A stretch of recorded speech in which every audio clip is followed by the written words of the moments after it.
प्रसिद्ध था। बुद्धिमान व्यक्ति अपनी बुद्धि, विवेक और चतुराई से किसी भी युद्ध में विजय प्राप्त कर सकता है। शत्रु चाहे जितना भी शक्तिशाली क्यों ना हो, साहस, संयम और बुद्धि से जीवन में किसी भी युद्ध पे विजय प्राप्ति की जा सकती है।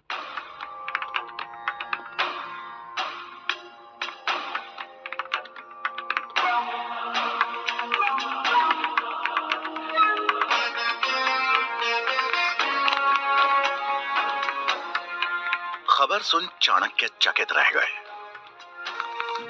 सिकंदर कभी भारत पहुंच सकता है और ये सूचना अति शीघ्र महाराज धनानंद तक पहुंचनी चाहिए। आप तो जानते हैं ना धनानंद कैसा राजा है, और भला वह आपकी बात क्यों मानेगा? मैं स्वयं महाराज के पास जाऊंगा अखंड भारत का प्रस्ताव लेकर। मेरा सुझाव मानिए, आप अपना कार्य कीजिए। बच्चों को शिक्षा देने का कार्य, उसी में भलाई है आपकी।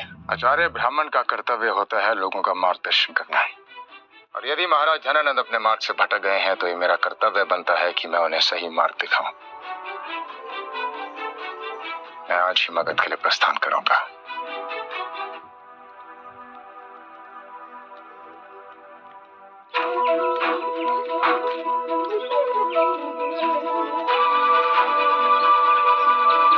चाणक्य तक्षशिला से मगध के लिए निकल पड़े और 5 दिन का लंबा सफर तय कर पहुंच गए मगध की राजधानी पाटलिपुत्र।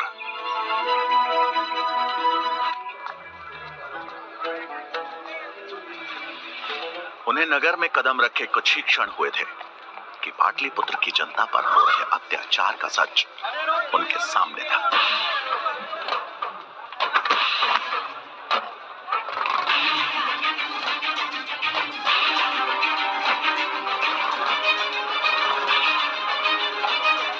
नगर के चौराहे पर कुछ सैनिक फांसी के फंदे से लटकते मृत शवों को नीचे उतार रहे थे। ये देख चाणक्य को समझने में देर नहीं लगी कि उन्हें सामूहिक मृत्यु दंड दिया गया है। और कितने लोगों को खोना होगा हमें, और कितने लोगों को मारोगे? अगर हम कर नहीं दे पाए तो क्या सारी प्रजा को मारोगे? करेगी ना, तुझे भी फांसी पर लटका दूंगा। माता संभालिए स्वयं को। उठिए उठिए उठिए। मैं महाराज धनानंद के दरबार जा रहा हूं और मैं आपको बचा दूंगा। मैं उनके समक्ष प्रजा की पीड़ा अवश्य रखूंगा। तुमने इतना कह दिया, वही मेरे लिए बहुत है, पर वचन मत देना।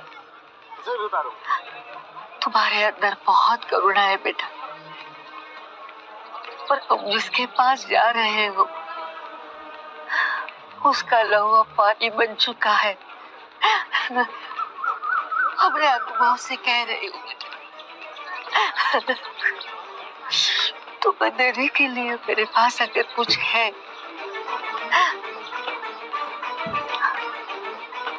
सिर्फ आशीर्वाद है। उस औरत ने उनके सिर पर हाथ फेरा और चाणक्य दृढ़ संकल्प लिए चल दिए राजमहल की ओर।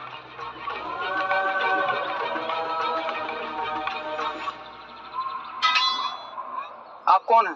तक्षशिला का आचार्य चाणक्य हूँ। एक महत्वपूर्ण कारण हेतु मेरा महाराज धनानंद से मिलना अत्यंत आवश्यक है। महाराज अभी व्यस्त हैं, आप यहाँ प्रतीक्षा करिए, मैं अभी महाराज को संदेश भिजवाता हूँ।